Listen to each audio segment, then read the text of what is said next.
Welcome to episode 148 of In Touch with iOS, a podcast that talks about iPhone, iPad, Apple Watch, Apple TV, and related technologies. I'm your host, Dave Ginsburg, and my co-host, Warren Sklar, is on vacation this week, enjoying his anniversary with his bride in beautiful Florida. I'm jealous, but I'm glad he's going to have some fun. But we got two guests this week.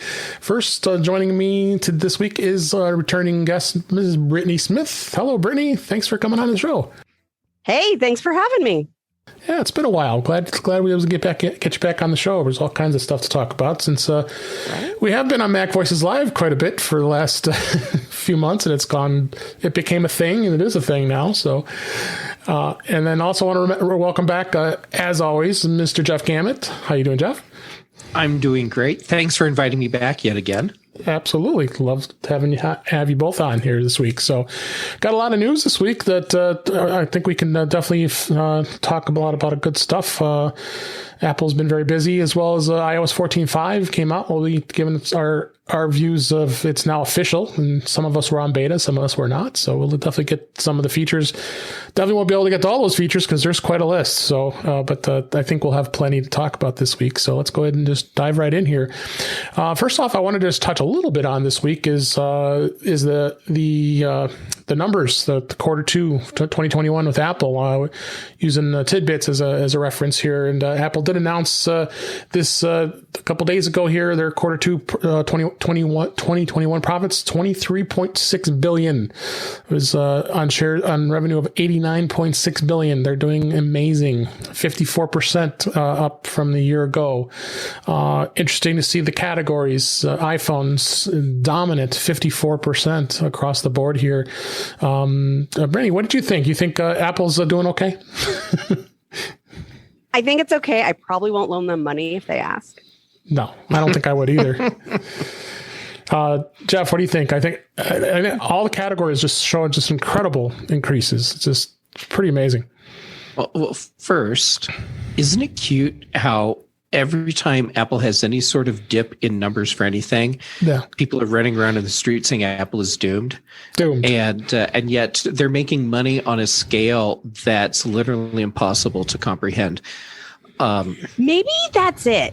Like, not to just pull in and be like the cog science person, but maybe we can't grasp the numbers easily. And so it's a lot easier to just track the delta, right? Like how those motion rides work, that you don't really go anywhere. It just simulates it by like just moving just enough out of your stationary position to make it seem like you're actually going somewhere.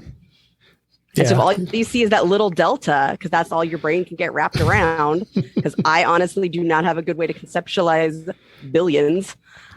And maybe they don't either. Yes, with a pinky, that's helpful. It's all clear to me now. Now, are we looking at numbers that are in line, like with holiday quarters? Yeah, it's just crazy. Let's just say, I know I lose track of their quarters, but we're not talking about the holiday one, right? No, we're not. This is the second quarter. We were. Yeah. I mean, iPhone set 47.9 billion. It was compared to 29 billion a year ago. iPad it was up of 78%, 47.9 billion over, and it just keeps going. Just amazing. Even Mac even showed a big, huge increase. Services. The Mac I'm not surprised about as much as the phone. Yeah. I mean, unless it's like, I'm going to go somewhere for the first time. I actually need a phone that works. I don't know. Yeah. So it just keeps going. Wearables was just way up. I'm just super pleased. And then I look at the stock. The stock's down today. It's so obviously investors weren't too terribly excited about it. So I find it fascinating, just the whole thing with the stock market really being this almost arbitrary emotional market. I'm seriously almost okay.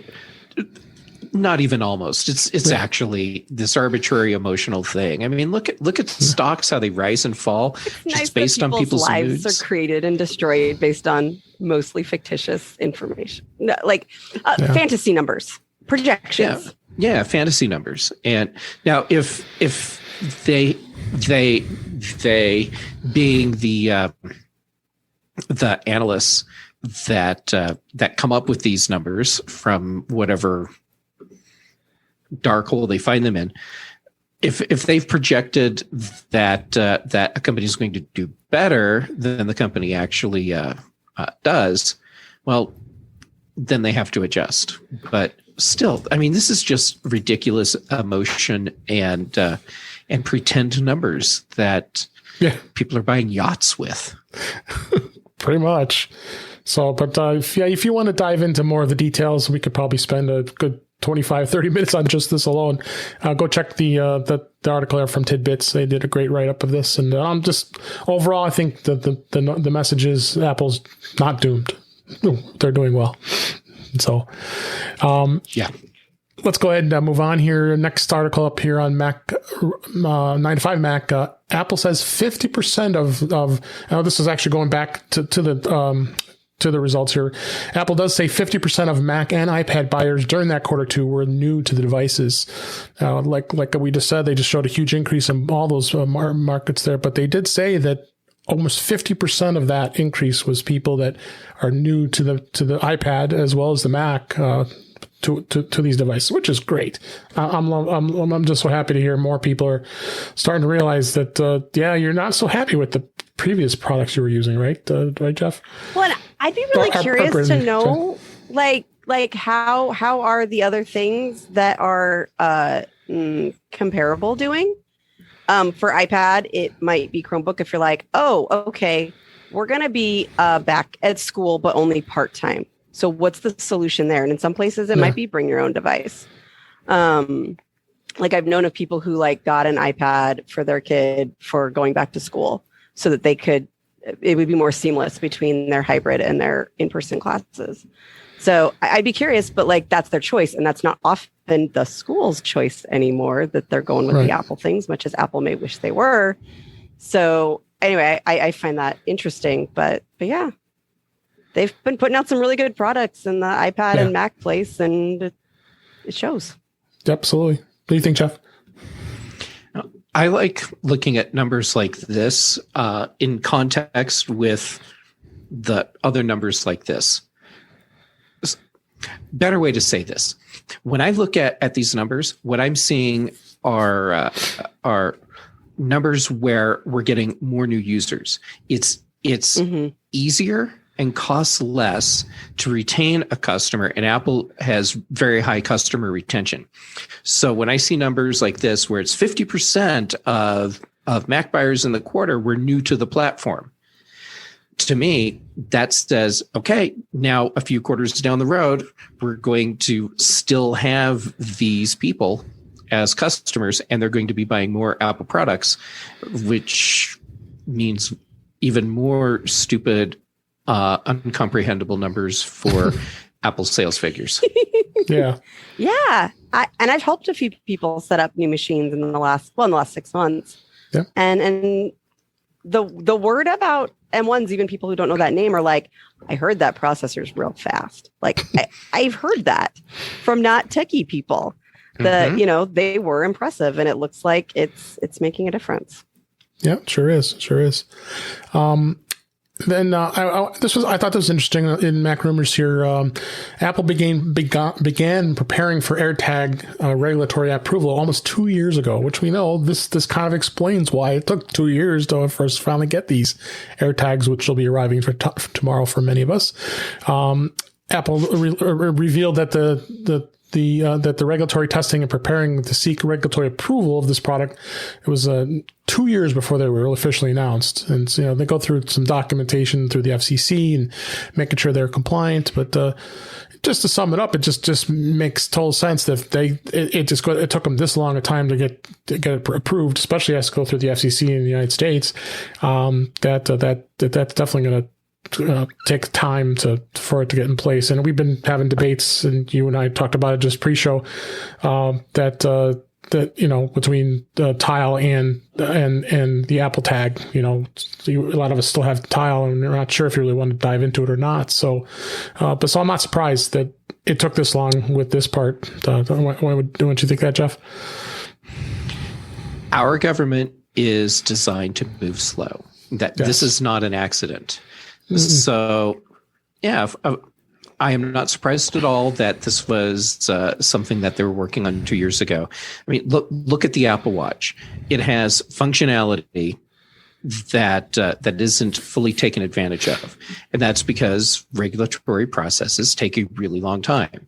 So just release the product, and then down the road, maybe you can do a software update that enables more stuff, or maybe you just save that for the next model or whatever. But yeah, this is a slow process, so no surprise. Yeah, not surprised, Brittany. I didn't realize that it had taken that long till we talked about it. Okay. But yeah, we're nice and slow, and I've been anxiously waiting for a while because there were limitations in Tile, and they were behaving in such a way that I was okay with the limitations, but I wanted a better product. Yeah, it's about battery life. I heard that was like a lot of people. Dave Hamilton was complaining big time about that, though it was taking up so much battery life on his iPhone. Who would have put money on Apple standardizing on a battery you can replace yourself? I was surprised. I would have lost that bet. I would have lost that bet too. 2032, a little wafer battery. So, Brittany, did you pre-order an AirTag? Yeah, and I didn't know the engraving would make a difference, and I didn't think anybody else cared because nobody else sounded like they cared, and I had a really busy work day, and I did it too late. And they're not coming until June. June? Oh no! Oh, I had my order in at 7:02 a.m. my local time, and got engraved. I should have done that, but I put D1, D2, D3, D4, so it's got just my first initial with numbers, so I know if I had thought engraving would have mattered. And actually, I opened it in the morning to buy them, and then I had to go work. And the reason I didn't buy them was because I was trying to decide on the engraving. And if I just said no engraving, I would be getting them tomorrow. This is what Brittany, the face of regret, people. I'm about to add to your regret, maybe salt in the wound. So I ordered just one on a whim. A 4-pack. And so, they'd been available for hours and hours and hours. And so I'm like, yeah, I'll buy one. I was actually seriously brushing my teeth at the time. Picked up my iPhone, tapped on the Apple Store, and then and picked one, and it showed delivery date May 5th, but it also showed in-store delivery. So yeah, I'll tap that. No problem. I didn't do engraving, and so I picked mine up at 11:15 tomorrow morning. At the store. Yes. And that actually was still an option a few days ago. But the problem is I've been hunkering 2 hours away from the closest Portland store, or the closest Apple store in Portland. Yeah. And mine is literally a 5-minute drive. Yeah. So I probably will end up doing that when I'm going to be in Portland anyway, if that's available. But I could not bring myself to spend 4 hours driving tomorrow to get them. I can appreciate that. Yeah. So we'll definitely be reviewing them. I'll definitely have you guys back on the show and give us your thoughts in the next couple weeks. So I'll get be clear, I haven't been waiting for these since they leaked. I've been waiting for these for much longer than that. Yeah. Like I knew that a first party one was the only way it would really, really work. I'm so angry with myself. And who thought that the Find My is open to many others besides I don't know if I would have seen that coming, but I knew that the only way to really do it right was for Apple to do one, and I had just been waiting and waiting to hear it. Well, you'll have it soon enough. The next story. Next story, Mac rumors. There was the big upheaval that the iPad Pro, of course, is going to be pre-ordered tomorrow as we record this on April 30th.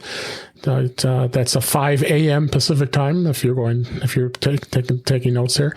And the new 12.9-inch iPad Pro. Originally was reported that if you had the previous model Magic Keyboard, that it was not going to work at all. So everybody was in a complete uproar that why is that? Can't be. Well, an article just published actually earlier today as we record this that they're saying it is quote unquote functionally compatible with the older Magic Keyboard, but the fit may be imperfect when closed. So maybe you can get it to work after all, if you're okay with this. It's a smidge off of the fit. If you really don't want to be spending another $350 for another Magic Keyboard, so now they say it's quote unquote going to fit, and there is an actual support document about it too, from Apple in an article too. So, what are you gonna do here, right, guys? I mean, it's this crazy stuff. We're talking 0.5 millimeter, thickness difference. Meaning the newer iPads 0.5 millimeter thicker, and we're talking about products where Apple has incredibly fine tolerance controls, and that keyboard cover was designed to fit where everything was just flat, no wobbly anything. So you put the new iPad in the old cover, and it's going to close, but it's not going to close as tight and flat is my guess. Yeah. And when you have it out in the open, it's going to still hang and still do its thing. It's still going to work exactly the same, but it's not going to have that Apple perfect fit and finish feel that they want. And they even said there will be some people who will get the new one just for that reason, but it's nice to know maybe not everybody has to. Yeah, it's good. At least they backtracked on it. That they did said the fit issue would also exacerbate if you have a screen protector on your iPad Pro, so that'll add another millimeter of error to it. So, but we'll soon find out when everybody has it out in the wild. I plan on, and once I change my mind last minute here, is to trade in my 2018 11-inch iPad Pro, and I'm going to stay with the 11-inch iPad Pro with the new model. So, and probably we'll get up early morning and put the order in. It's not it goes pre-ordered, like I said, tomorrow on the April 30th. I guess I saw another article that someone found in some metadata on a website said it's not going to ship until the 21st of May. As people just, they could just go out there and look for metadata on websites to find out something that Apple doesn't actually say. But then Apple live in an amazing world. We do. And then Apple immediately removed that metadata out of the website, and then said it's still going to mid-May, second week of May, whatever they say. So we'll see what happens. But are you guys? But you're still waiting to get your iPads fixed, right, Jeff? Your screens. Okay, this is awful. I mean, talk about first world problems. So I have 2 iPads where the batteries are wearing out. So they need new batteries. But then my 12.9-inch iPad Pro, which is my iPad that I use the most, the battery is fine in that one. So good. So you're good. Yeah. Yes. So I'm good. And as much as I love what they're doing with the new iPad Pro, I can't justify getting 12.9. Oof. Max it out at $2,400. Yeah. And I mean, if I were to get the 12.9, which is what I would get, I mean, I'd have to go with 1 terabyte because I'd want to have the 16 gigs of RAM, but I also use it as video production machine, so that 1 terabyte of storage would really be useful. So, but then at that point, do I just spring the extra money and go 2 terabytes? You'll have 16 gigs of RAM too. Yeah. Yeah. Well, you get 16 gigs with 1 or 2 terabytes. So, right. But then there's the other side of it. Maybe I shouldn't be spending money like that when I currently don't actually have a job. So, I mean, you want to split hairs. I mean, I have plenty of credit cards. It's not like I couldn't get one. Yeah. Brittany, you have an iPad, right? Yeah, I have the 1 terabyte of the 11-inch Pro from before. Yeah, and I have. It's pretty great. I can have 256, but same. Exactly what versions I want for whatever emergency comes up of all Star Wars movies at any given moment, internet or no. It's a pretty great luxury. But if I were going to get it, I'd have to have the 16 gigs. Let's not be crazy. But mine is mostly serving my needs, and most of my needs involve taking, in terms of work I actually get paid for. They're taking notes while I'm in a meeting. That's mostly what I do with it. It's like chicken scratch notes. I do some other fancier things. I appreciate the extra RAM. I would be a little bit more tempted if the fancy screen were on the 11-inch, but it's not. It's not. And so I don't get that extra benefit of like, okay, I'm out and I'm walking outside and it's pretty and I can't see my screen. I'm going to impulse buy this new iPad because it won't fix that. And so, yeah, I'm holding, this is what I told my partner. I am currently not tempted to buy it, but no promises for the future. Like if we find out something amazing, it can do a dub, like all bets are off. WWDC could be a serious problem for me. Yes. We've got some new stuff. Or like some LiDAR feature I desperately need. It's a possibility. I reserve the right to impulse buy one if I need to. The next story was again, Mac Rumors and Jeff and I were just talking about this pre-show here. Apple Clips app adds immersive AR spaces enabled with the LiDAR scanner. And I had, with you, Jeff, we both said this. We probably pretty much forgot about this Apple Clips app. I think I used it right at the beginning and it's been installed. I don't know about you, Brittany, but we've been pretty much been installed on my phone all this time. And I probably hadn't opened it in the last 6 or 12 months. So it's interesting. But what they did was they updated this to version 3.1. It's the support for the LiDAR scanner on the iPhone 12 Pro and the Pro Max, as well as the iPad Pro 2021 models that have the LiDAR. With the AR Space feature, you can scan a room, then transform the space into immersive visual effects that map the contours of the room. So maybe it'd be interesting to try that out. And there's 7 AR spaces they list here. A lot of advanced tools with AR. And then they said Apple going forward now is going to get monthly updates. So maybe the Clips app might become a thing. I don't know. Have you used the Clips app before already? Once when it was new. I haven't had it on a phone in several phones. But yeah, and I don't have LiDAR. Right. Yeah, because I needed the phone to fit in my hand.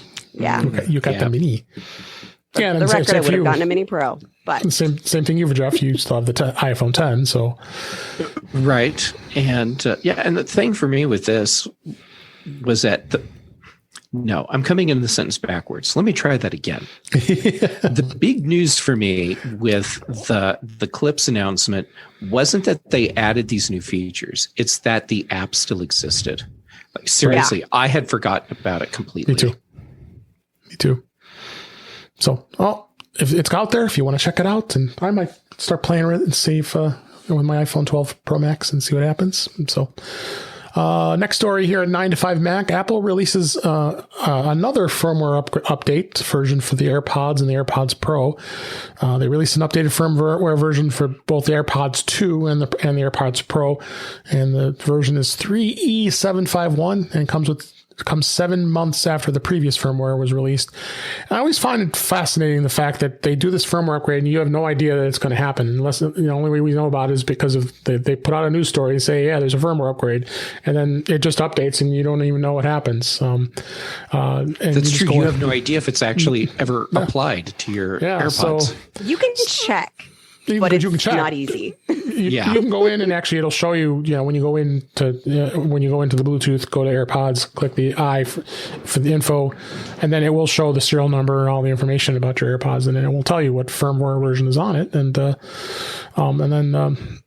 it's just interesting that they just and they never tell you what they do to it. So you're putting something in your ear and they don't tell you what they're doing to fix it. You kind of wonder about that sometimes. What could possibly go wrong? Yeah. Maybe mine will start beeping that the battery is low before the battery actually dies. No, that wouldn't be helpful.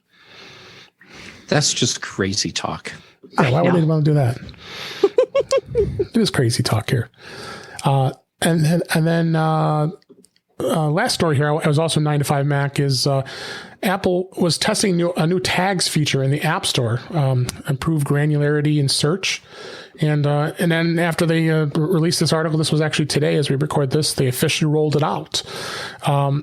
And Apple did share something on Twitter and saying the search suggestions are now out and starting to roll out to users in the US, UK, Canada, and Australia.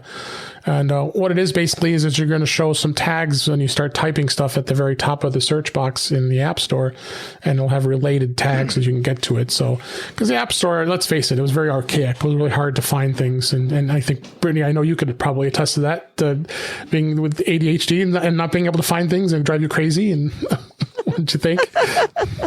Well, I mean, App Store, finding things in the App Store is not unique to any particular brain type. It's pretty awful for everybody. Yeah, it really seems like it. What do you think, Jeff? Okay, so I don't think I'm getting that. I'm sorry, I just started talking all over everyone. But I just did a search in the App Store, and I'm not getting the tags yet. Yeah, but it's still rolling out. I am getting something different from what I had before, where I'm getting little icons to the left of the app names in the list. Like I started to type stabilizer, and I got as far as stab, and I have this long list, and so I have a magnifying glass next to a lot of the results. One of them, I have a little silhouette of a person. And it tells me now that that's in the developer section, that thing. And then another one has the watch icon next to it, and it even tells me that's in the watch apps. So that's not something I've seen before. All right. Well, that was fun. Neither. Yep. No. Well, we'll see when they come out and see how effective they really will be. So. Let's go ahead, and that's the news for this week that we're going to go over this week, and let's go into topics. And I always talk about beta, and interesting when iOS 14.5 was rolled out finally on Monday of this week as we record this. 14.6 had come out right around the same time, the betas. I always love it when Apple overlaps the release candidate to the beta 1. So, and if you're not careful, you were on beta, you might have downloaded 14.6. You would continue on to your beta world here. So, they did seed it on.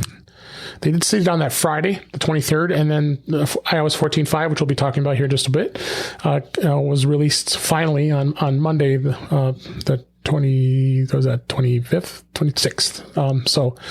And no knowledge of anything that's changed so far. People have been watching the boards, watching the videos on YouTube, see if anybody said anything, they noticed anything different, and I haven't seen anything. So I'm assuming, Brittany, you did brave going into beta world because you really wanted that being able to Face ID for wearing a mask, and but I'm assuming you're not going to go into that beta world for this round.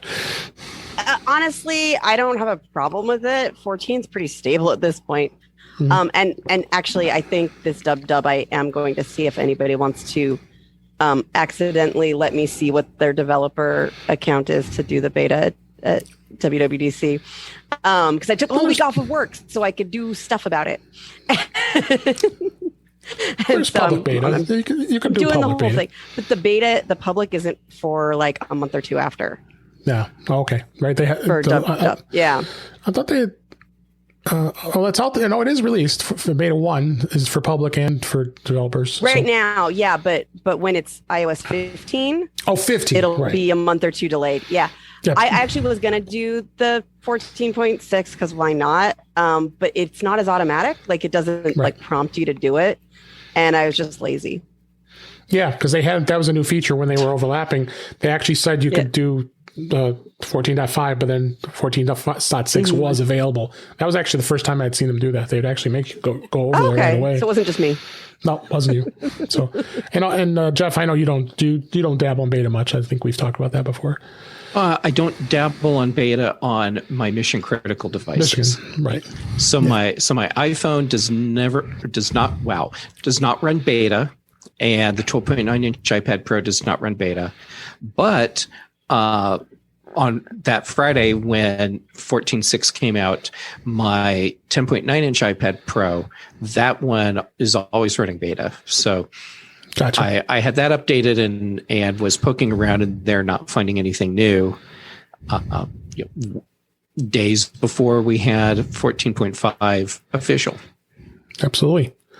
So that's about it for beta this week. That's what I said. It's not very exciting, but what is exciting is iOS 14.5 is out to everybody, and we could talk about it more and start talking about some of the great stuff. I have this long laundry list, but there's no way we're going to get through all that long laundry list in this short show here. So, but I really wanted to highlight some of the really key features. And I know Brittany can't wait to start talking about the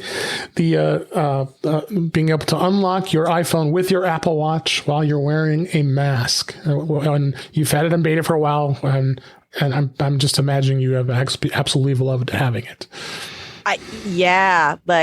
And I've also had house parties where like we're all over, but like except when food goes in your mouth, you're in a mask. We've done some of those, and not having to like enter my passcode in the confines of my own house, let alone grocery shopping.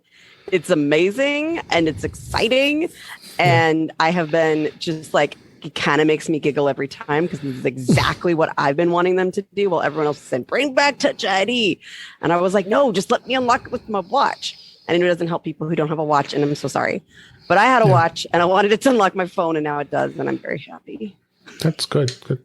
And I'm same with you, Jeff. You've been enjoying that feature? I'm very happy with it. Now, I don't brave grocery stores. I order my groceries online and then go wait in the parking lot to pick them up.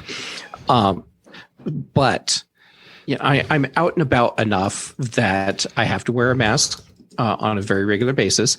And it's been so annoying not being able to just unlock my iPhone with my Apple Watch.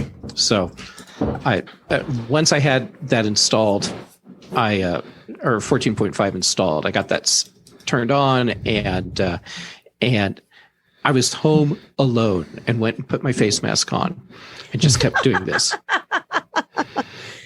Yeah, I was doing something incredibly stupid when I installed it. And I don't just mean because I installed beta software on my watch, which you cannot recover from.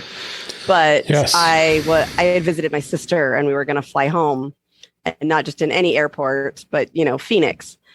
And there's a few people there who don't think that they need to wear masks, even though that's the law. And anyway,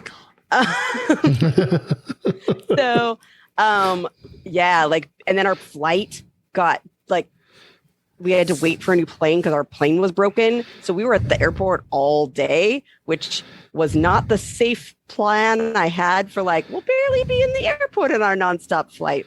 But it meant I didn't have to take off my mask for nearly as many things, and I could unlock my phone all day, and it made the entire cranky making experience slightly less cranky making. We don't want you cranky. And then I also forgot to mention that iOS 14.5 was released when it was released this week. It took 87 days and 8 betas for us to finally get what we wanted. Is this finally release here? Just crazy. I was starting to question if it was ever going to come out of beta.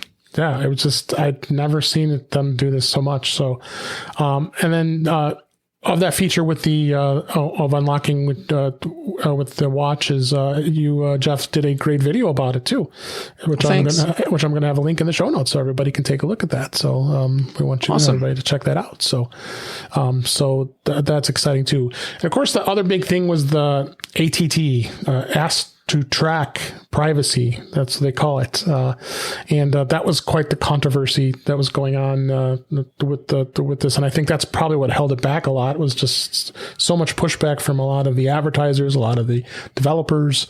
But I think it's a good thing. I think Apple did a good thing by creating this for us as users we can be keep private when we want to, and we have control of it. So, Brittany, what would you think of Apple doing this? I think this was an important thing that they really did, and it's going to really set a precedent.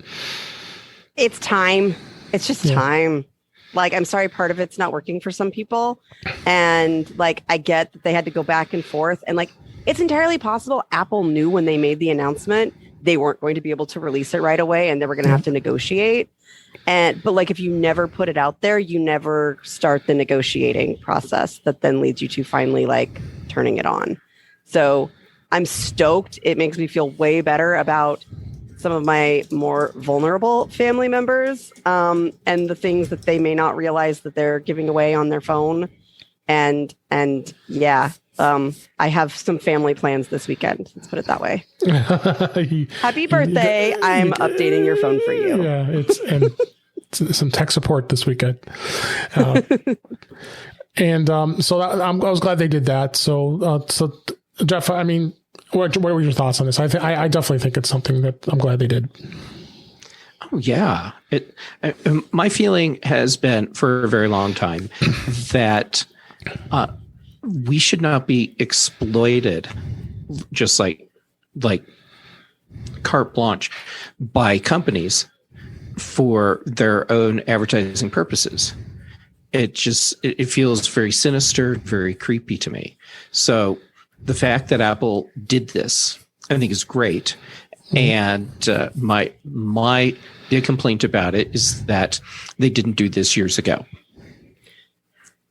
And this is the sort of thing that it takes Apple to do, because they're in the position where they can see we don't care. We think this is right, and we're going to do it. And they're big enough they can just do it. And so we'll see other companies follow suit eventually, and then we'll see these creepy companies that are heinously exploiting our personal data for their own revenue gain. We'll see them finding new ways to work around this. Yeah, it's always a tug of war. Mm-hmm. Actually, could I bring up a thing that some audience members might not have thought of? Sure. I don't know how common knowledge this is, but it turns out that if you're the type of person with indoor plumbing, it's a complex system. And there are an awful lot of apps out there to try to help you track and understand this very complex system. And some of them are predatory. And some of them are using your data in inappropriate ways. And before, the only thing you had was like, it connects to health kits, so I think it's probably okay. A plumbing and yeah, and we're talking about some pretty sensitive data. Wow. That companies have been caught exploiting before, and in really creepy ways. So the fact that I can now, like my friend, when it was early on in just beta, not everybody had updated their apps, et cetera, et cetera. My friend recommends this app to me that she's been using. And first thing I did was scroll down to look at it. And I was like, wow, this thing is a train wreck. Yeah. and like, I impulsively hit download before I read it. And I was just like, quit download. Yeah, you don't want that app on your phone. Absolutely. So, Brittany, have you found a period tracker app that you think is good and safe? There are ones that definitely are way better. And it depends on if you're just tracking menstruation or more complex fertility issues. Kindara has been a pretty good one, and it does connect to HealthKit for the important things. And they seem to be pretty responsible. And so far their tag looked good when I checked it. I should check it now that it's released to the public, but I did check it a few weeks ago. Yeah. And that one, in fact, I can check it. Cool. And then other thing I want to go back to the Apple Watch briefly is I didn't even realize they added this. You can now back up your Apple Watch backup to iCloud, because if I remember before, the Apple Watch could only do its own independent backup, and you never were able to see it or know where it was. Well, there's now, if you go under the iCloud account and go under manage your storage, and it shows the things that you're backing up, there is a little toggle function there that under iCloud control panel that you can turn on or off the Apple Watch backup, the stores in your iCloud. I started playing with that when I just discovered this today as I was going through the notes. And there it is. Yeah, there's a toggle switch there that you could turn it on or turn it off. Well, I don't know why you'd want to turn it off, because it's but it's there. But you still can't find the backup, and I haven't gone into backups to see if it's actually listed just like it is with your iPad and your iPhone in the backup list. But yeah, it's there. It's kind of interesting to see that. So. Of course, they've added support for AirTags with the Find My, as well as utilizing the U1 chip that's in the iPhone 11 and later for precision finding, like hotter, colder. I can't wait to start playing with that to see if see how it goes. I want to dive into that couch too at the spring loaded event and find some things like my keys. Yeah, I want to get that product red iPod Nano that's down in that couch. I'll go grab that. I'll grab that. So I think that was cool.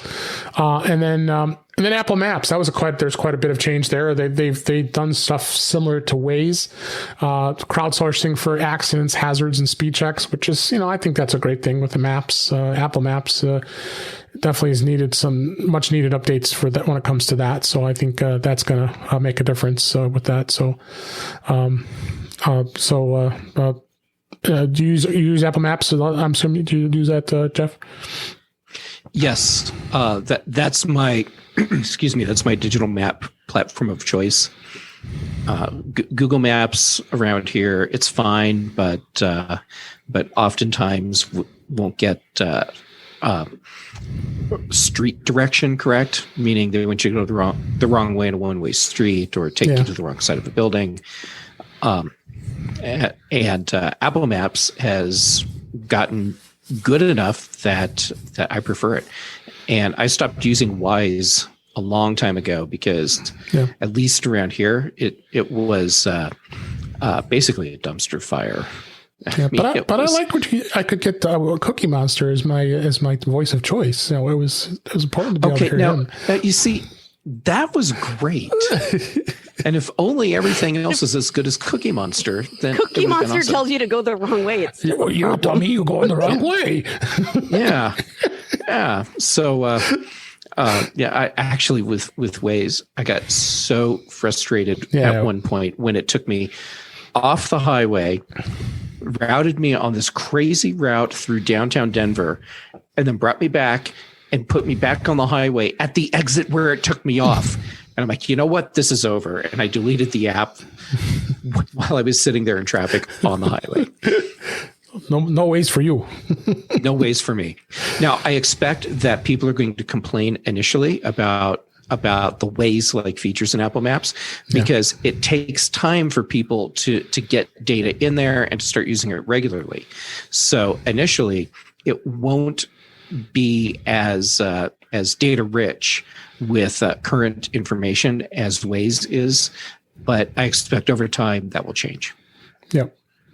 And other thing, and of course, I'm still getting used to having CarPlay in my car, although my car radio now has to be replaced because it kept freezing up and causing problems. So I'll have to get that replaced as soon as they get it in stock. That's a whole other story. But Apple Maps, you now can send an ETA message from Apple Maps in CarPlay via either Siri or a keyboard control. So if you want to send some of your ETA or how far you are to that destination, they've added that too. Cool. Yeah. And then AirPlay 2, they've added support for Fitness Plus, which is great. Workouts can be streamed via AirPlay 2 on any compatible TV or device. And so they've added some enhanced features for that, which I'm excited about. And then this one I thought was interesting is with Siri. You can now set a preferred streaming music service to use when you're asking Siri to play a song. So I tried it out. I asked, hey, S person, since you have to be correct now, since you have to decide which voice you want. I said, play me this song. And then the first thing that came up is, I'm trying to figure out what you want. I'm learning how you want what service you want to use. And then it gave the whole list. So it actually showed Apple Music, of course, and it showed Apple Podcasts, but it showed other podcast catchers that I use too, including Pocket Casts. I use, I don't know if everybody's familiar with Radio Paradise, which is a pretty cool music streaming service. So to use that, and Pandora and iHeartRadio. So it does give you a choice of which ones you want to do first for that. So I think that was pretty cool. So you'll have to check that out, Brittany, if you haven't already.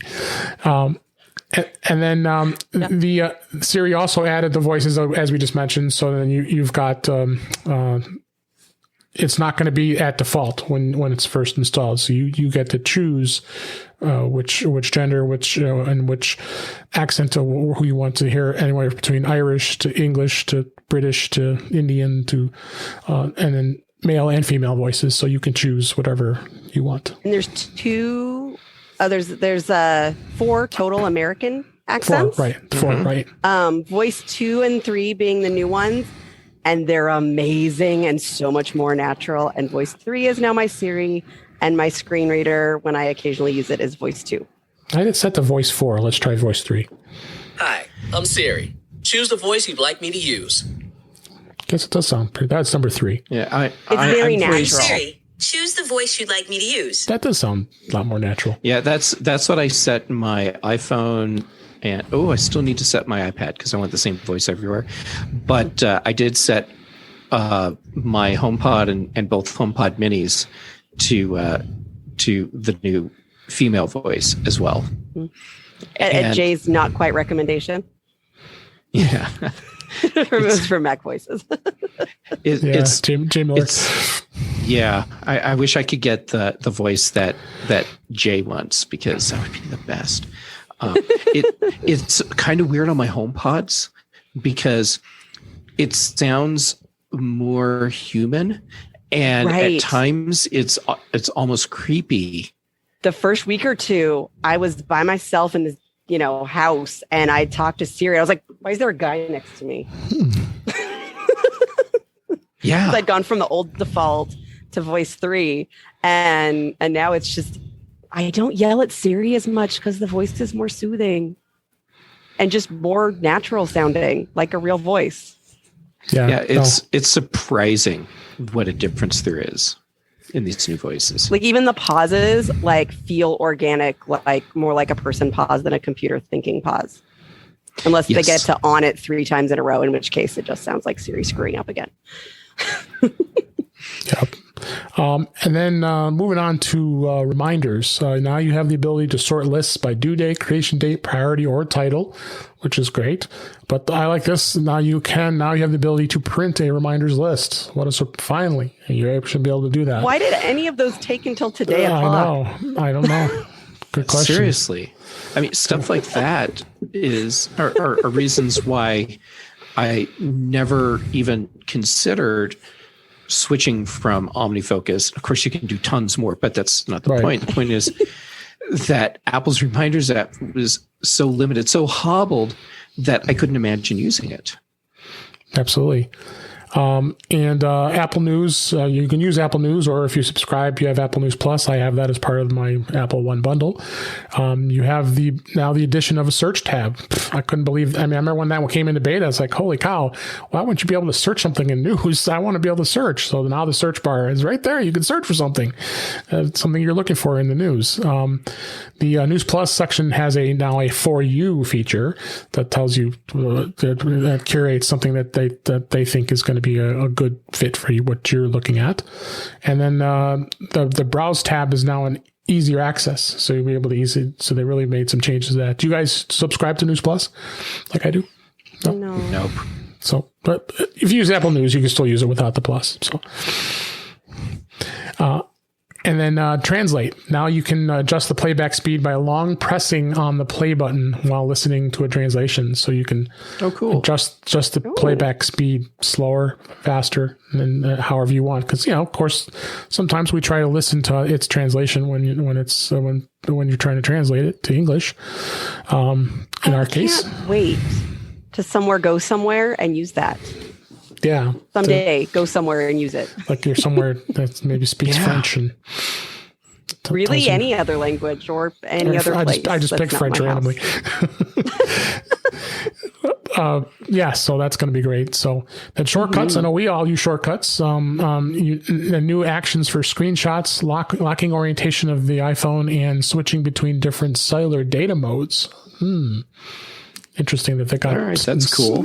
stock shortcuts for that. So, and then we talked about Find My earlier. So now they're adding support for Beats headphones, Belkin wireless earbuds. And they're going to be under this items tab. So, and we're going to probably start seeing more and more third-party earbuds and earbuds for that. Yes. You can find Beats and not AirPods. Oh, AirPods too, of course. AirPods, you always can't really find AirPods because if you're good and put them in your case, you can't find them. I don't know. I haven't tried it, but you're supposed to. Because when you go to Find My and it shows you all the map of all your devices, you usually see your Mac, your iPad, your iPhone. I think the AirPods would usually be listed too. It won't help you find them. It'll just let you know that they were last opened in a particular location. Right. But that doesn't help me if they're somewhere in my house. And I already knew that. Yeah. Yeah, that's true. The whole searchability of AirPods is sorely lacking. Yeah. So you're right. Next ones that come out need the AirTags built into the case. And I don't care if you charge more for them. Thanks. That's my TED Talk. Okay. Apple AirPods Pro 2. I do know many people that attached a tile to their AirPods case. And they don't fit in my pants as well. Otherwise, I would have. That's true. They don't fit as well. And here's the feature. And then speaking of AirTags, here's the feature that everybody was worried about. Under the Me tab, you now can toggle on/off item safety features that will allow a person to see if an AirTag had been placed on them without their knowledge. So it does have the control in Find My, because that's been I've seen news stories about people really being concerned about you being able to slip one of those AirTags into their bag or wherever, and you'd be able to track them. So why are people freaking out about this now, and they never freaked out about it with Tile? With Tile, right? Because it's Apple. Because Apple did it. It got more news coverage, and now they have to notice. Yeah, and it might be because of the more precision finding, but like if it's on a person, you can see the person by the time you're that close. It's Apple. I don't know. Because it's Apple. That's why. Yeah. And then we'll kind of wrap things up here with we've got some security things. Apple has begun using Google's safe browsing feature as it's proxying it so Google cannot collect as much data from an individual's IP address. Yay. So even though they have their exclusivity with the search and browsing with Google, they're going to protect us from that. And then Safari now includes a fraudulent website warning that runs through the Google Safe browsing function as well, which is good. And proved how zero-click attacks are handled and prevented within Safari. So they've added some good security enhancements across the board there. So I think that's really important. Bug fixes. If you have an iPhone 11, they've now they have with battery health metrics. Will now have the battery health recalibration tool that's now going to be built into the OS to allow you to improve the battery health. If it's saying that it's down to, let's say 90%, maybe you'll be able to bump it up to 95% if it allowed to recalibrate, which is good for those who still have the iPhone 11. None of us here have that, so I think we're safe. And emergency alerts can now be toggled to play a sound or not when the phone is silenced. This is done by toggling the always deliver feature on or off. So you'll be able to make some changes in the emergency alerts because those drive me crazy. And in fact, I try to turn some of them off because it just, I understand I want to be alerted about an Amber Alert, but I don't want to be alerted about an Amber Alert at 2:00 in the morning either. So, because some of those alerts, I know they're important, but some of those alerts do pop up time to time. Yeah. The ones that should be able to, and I know we don't have a system that's sophisticated, but like I'm a big person on notifications. Like if it will endanger my safety before I can wake up, please break through do not disturb. If it will not, by all means, find some way to tell me when I'm awake. Absolutely. If there's a flood coming or, the big earthquake in the Pacific Northwest we've been freaking out about for a long time, you can go ahead and wake me up. I'm good. But, there's not a lot I can do at 2 a.m. about somebody who got kidnapped. And I'm not insensitive to that, but I can't do anything about it. Yeah. And I haven't been particularly bothered by them, but I know people who have been. And yeah, it's good to know. Also, I don't need 6 of them going off for the fire warnings that we had. Just exactly. My iPhone's good. Exactly. So that's some, not all, many others that are out there. I don't need to go through all of them. But the last thing I wanted to talk about today, and Jeff, you did an awesome video about this, is the tvOS 14.5 that came out now has a color balance feature, which I think is so cool, that lets you tweak the colors of your TV on the Apple TV and not your TV, just for the Apple, for this explicit use for the Apple TV. Why don't you share a little bit with us, Jeff, as far as what you saw? And I experienced exactly what you experienced. So it's great. It's like getting a free color calibration upgrade system for your television. And at the video I made, the demo, I used an Apple TV HD, not 4K. And my television has an old TV. Stop being great. It's an old Sony Bravia 32-inch television, so it's got to be close to 15 years old. And I let it run the calibration, and I could see the difference, and it's actually better. But it wasn't a huge difference. And there's some people I've seen saying, well, it didn't make a dramatic change to my television, therefore it's not good. No, your television actually had a pretty good color profile already. Yeah. And so it just needed a fine-tuned adjustment. But yeah, it worked really well. And the only problem that I had, which I've heard other people have had too, when I did the video, of course, I did the whole process before I recorded it to make sure I had all the steps correctly. Right. And then I wiped out the calibration profile. When I went to record it the first time, it didn't work. Of course. That's how it always works. Oh no. Yeah. And so I'm like, screw it. So I just restarted the Apple TV, and I had to restart my iPhone, and then it was fine. And I've heard other people say, no, what you need to do is just leave the app on the Apple TV, go down to settings, go to another app, like open up Netflix, and then go back into the settings app, and it'll be fine. So if by chance it doesn't work for you initially, there are workarounds. Brittany, do you have an app? Do you have an Apple TV you use all the time? Or? I do, but it's so old that it is not part of this equation. It's pre-apps. So it's third gen, which is a lot of apps are starting to disappear on that now, like YouTube and such. Okay. In fact, like Disney doesn't want to AirPlay to it, and so we have to end up AirPlaying to the TV. And anyway, and then also. I'll also mention that we do have a link in the show notes to Jeff's video, so you want to be able to should go check that out as well. And then I don't normally mention Mac, but macOS 11.3 Big Sur is out. But what excited me about that relates to iOS is HomePod. My HomePod Pair now plays as a pair, and never used to do that before when the previous versions of Big Sur, because for some reason, they didn't put it in there to allow you to be able to play in your paired HomePods.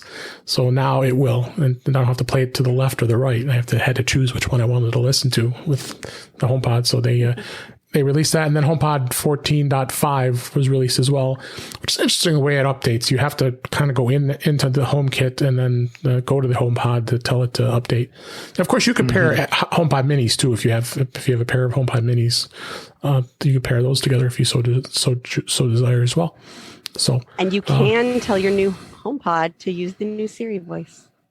Yes, you can. Yes, and then you can have a not uncanny valley, but much more realistic than you've been accustomed to voice speaking in my case, bedroom. I can see where that would be startling. And I also did mention the Apple TV, the new Apple TV remote. Of course, you have the new Apple TVs that'll be out tomorrow. I'm not going to be running out and buying those quick because I have a 4K, old 4K, and I have an HD. I think those are more than sufficient for what I need.